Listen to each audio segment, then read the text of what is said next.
Are you looking for the best gaming keyboards in your budget?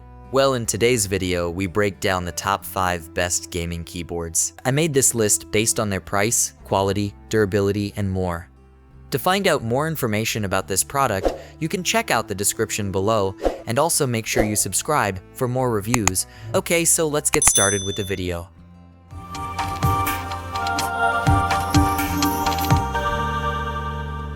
The 5th product on our list is the Asus ROG Azoth. The Asus ROG Azoth is the Taiwanese tech giant's first real enthusiast gaming keyboard, and honestly, it's a doozy. That's a technical term which translates as a quality keyb that ticks all the boxes, then draws in some more at the bottom of the list and ticks those off too. Asus is no stranger to mechanical keyboards.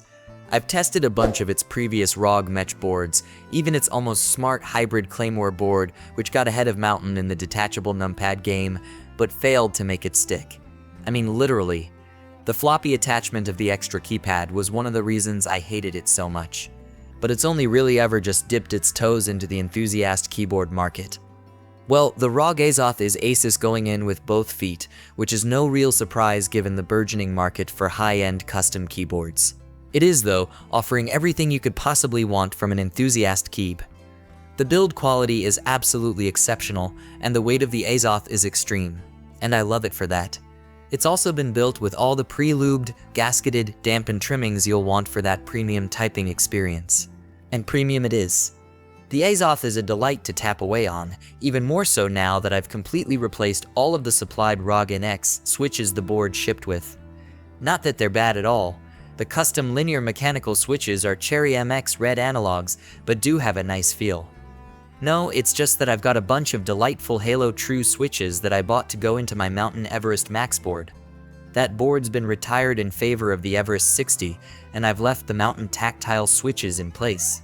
That's one of the must-haves for any keyboard with enthusiast pretensions hot swappable switches.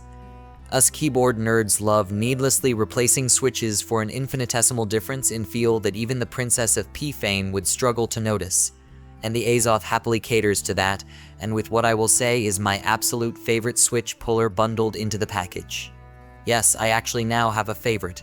You also get a 2-tone OLED display in the top right-hand corner, with a 3-way switch that can be customized via the weakest part of the whole kit. As is its wont, the ROG Azoth relies on Asus Horrible Armory crate software, and it just takes so damned long to do anything. Just switching between tabs in the app or trying to check for firmware updates, oh, it's interminable. And sometimes it just doesn't work at all, particularly when you switch from USB to Wi-Fi and vice versa, and the app will get stuck on a permanent loading animation, tanking all the tweaked profile settings you've saved into it, somehow completely resetting the device. Peripherals software, it's the worst. The frustrating thing is that once you're in there, it does actually offer some pretty handy knobs to tweak regarding the controls or the display. Aside from the requisite LED backlighting controls, you can also adjust the control knob to deliver exactly what you want it to do. As standard, the control has 5 discrete modes, which you can cycle through via a button on the end of it. But in the app, you can add a customizable 6th, and that can be for practically anything. There are 3 buttons on the switch up, down, and a click, and each can open a website, an application, further multimedia, keyboard or mouse functions, or even some preset input text. It's pretty damned powerful. The ROG Azoth is absolutely the best gaming keyboard Asus has ever released, and the best enthusiast keyboard I've ever seen from a properly established brand that doesn't focus on the segment. The utility of the Everest 60 and its detachable numpad still gets my vote, but this is a very close second regarding its day-to-day use, and it will certainly be my new office board, though only if I can swing it with Asus to leave the expensive Azoth with us, because the real sticking point is that price. Up next in the 4th place is the Keychron K2. The best budget wireless gaming keyboard comes from a brand you might not be overly familiar with. The Keychron K2 has all the makings of a decent little wireless mechanical keyboard, however, and it's wonderfully affordable. The Keychron K2 has marked itself out as a marvelous entry-level keyboard that can act as a gateway into the wider world of mechanicals. It's a simple mechanical keyboard in a 75% format that's less keys than a full-size board, but isn't quite as tough to get to grips with as a 60%. For more of an affordable board, the build quality is surprisingly sturdy. That's even more surprising when you consider that many keyboard makers pump up prices once they add in wireless connectivity, yet here's an affordable board that's good quality and ditches the cabled connection. It'll connect over USB Type-C and Bluetooth alongside the wireless connection too. The only downside from a purely aesthetic point of view is the lack of RGB lighting. You'll only find white backlighting here, which is good for nighttime use, but not much of a light show. Some prefer that, however, and if you're looking to save some money, then ditching RGB lighting is one of the easiest ways to do that. In essence, the Keychron K2 is a handy entry-level mechanical keyboard, and for $69 or so, you can't necessarily go wrong. Its build quality is decent with a nice bit of weight, and the triple device connectivity is handy if you're flitting between devices over the course of a working day. With that said though, sometimes it can feel like a cheap keyboard. Light switches with an audible ping and standard lighting presets don't help it too much in some cases. All in all though, if you're looking for an entry-level mechanical keyboard, this is a good choice. The third product on our list is the Logitech G915 Lightspeed. The Logitech G915 is the best wireless gaming keyboard, but let's not entirely ignore that our number one pick, the Asus ROG Strix Scope Roman 296, which is also wireless and worth considering. But we're talking about the G915 here, and it's a familiar sight for yours truly. I've been using it for my past 100,000 words or so. With Logitech's excellent Lightspeed wireless technology behind it, I've never run into any issues with the wireless connection on this board. It's snappy and responsive as any wired model on the desktop, and you can expect the same performance out of it while you're lazing on the sofa. I also use it frequently when I'm using my sim racing setup. Being able to jump onto the keyboard at a moment's notice helps navigating some of the finicky in-game menus in some racing games. When I'm not using the board as my daily driver, I'm employing it as my handy wireless keyboard for the PC gamer test bench. Always within reach, no cables to fuss with, and ready in a pinch. The benefit to a wireless gaming keyboard might not be as pronounced as a wireless gaming headset or similar, but it's definitely handy to have the option to take your board off the desktop on occasion. Luckily, the G915 also excels in other ways to make it even more convincing. I love a clicky switch, and the G915 is available with low-profile clicky switches that sounds great and are super responsive.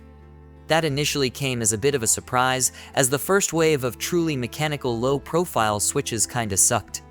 These don't, however, and my many hours using this keyboard for writing stories over a span of a couple of years should attest to that. I'd go as far to say this is the best low-profile gaming keyboard I've used to date too. As with most Logitech gear, the G915 has a sleek design.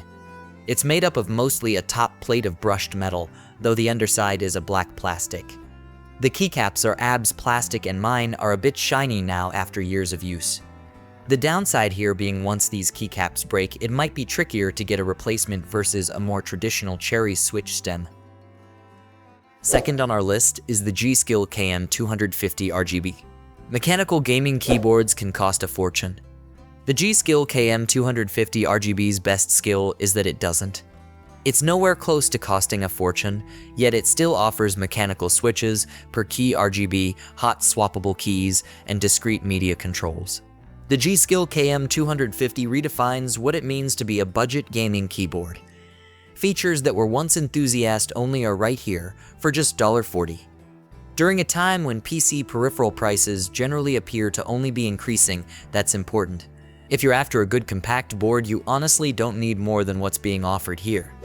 A simple and small frame with Kyle linear mechanical switches, it's a no-nonsense design if ever there was one. Though you'll be pleased to know that it retains one fan favorite feature, per key RGB backlighting. If you prefer, you can jam in some higher-end switches and create a lovely little semi-custom build inside the G.Skill KM250 chassis. It is obviously lacking the high-end luxury of sound dampening and super fancy stabilizers, but those are compromises I'm willing to make for such a supremely cheap keyboard. And honestly, I've experienced far worse stabilizers on expensive NZXT and Razer keyboards in the past. The included Kyle switches are not bad, but definitely not great, and combined with the plastic chassis, you do end up with quite a hollow-sounding typing experience. But having changed out the linear Kyle red switches for a set of Halo True heavy tactile switches, the difference in the sound is clear. It's not the ultra-rich sounding experience of using the Mountain Everest 60 or Asus ROG Azoth, but it now feels great to type on, dampening or no. It's also at most half the price if you include fancy new switches, and if you've got a headset on, you'd be hard-pressed to feel the difference. The board layout itself is pretty standard 65%, which makes for a few more useful keys than a 60%. There's a little bit of spacing between the bulk of the keys and the cursors, and you also get separate del, PGUP, and PGDN buttons too. A neat selection. And a discrete volume wheel. I love a physical, tactile volume control, and it's a genuinely lovely little extra I wouldn't have expected on such an affordable board. It's not just volume up and down, as there's a click down to it which will mute or unmute your machine as well. I'm honestly genuinely impressed with the package as a whole, and if you want a proper mechanical keyboard experience without paying enthusiast money, the G.Skill KM250 is an outstanding option. Finally, the top product on our list is the Asus ROG Strix Scope Roman 296 Wireless. The best gaming keyboard is the Asus ROG Strix Scope Roman 296 Wireless, and it's rare that a keyboard is such an all-round joy to use as this is. There are faster, smarter, even cheaper boards. You'll find all of those recommendations below, but the Strix Scope Roman 296 Wireless brings together many of the features we're looking for in a modern gaming keyboard. Firstly, some of the smoothest mechanical switches in the biz. You can pick between ROG branded NX Snow or NX Storm switches in this board. I've been using the Snow switches, which are your regular linear dealio with an actuation force of 45G, though the Storm switches are a moderately heavier tactile option. These switches alone aren't anything special, but a little lube goes a long way. Not one of the usual things we'd find on a gaming keyboard, but a drop of lube on every mechanical key switch makes a surprising amount of difference to the typing experience. Each key press is smooth, consistent, and every thwack produces a glorious clack. Both of the available switches actuate at 1/8 mm, which is pretty snappy, though not quite as snappy as the Corsair K70 Max at its lowest adjustable actuation point of 0.4 mm. Similarly, the Strix Scope's polling rate is a mere 1000 Hz slower than the K70 Max at 8000 Hz. Not that I noticed that in-game, the Scope Roman 296 feels extremely responsive. It's also relatively quiet. The sound of the linear switch is reduced to a light pitter-patter by the sound-dampening foam, sturdy PBT plastic keycaps, and switch pads. Lubed up, sturdy stabilizers also keep the larger keys, namely the spacebar, quiet. You are able to swap out any of the NX Snow switches on this keyboard for keys of your choosing. However, if you don't replace them with lubed switches, I will personally hunt you down. Don't do the Scope Roman 2 dirty like that. The Scope Roman 296 is nearly a full-size board. It importantly retains a full numpad, though it's been squished down into a more compact chassis. As a result, the delete key is further away from your pinky than normal. It takes some getting used to, but I've been tapping away on it for a couple of weeks now, and I feel I've got typing on the Scope Roman 296 down to a fine art. Still, it's been a long time since I've been blown away by a gaming keyboard. So many seemed carbon copies of what Corsair did 10 years ago, but the Scope Roman 296 is mighty impressive. It focuses on nailing the actual mechanics of a mechanical gaming keyboard. Importantly, it's also great for gaming and doesn't cost anywhere near as much as its smaller, more premium sibling, the ROG Azoth. Thanks for watching, and that's all for now. I hope to see you guys in the next video. Till next time.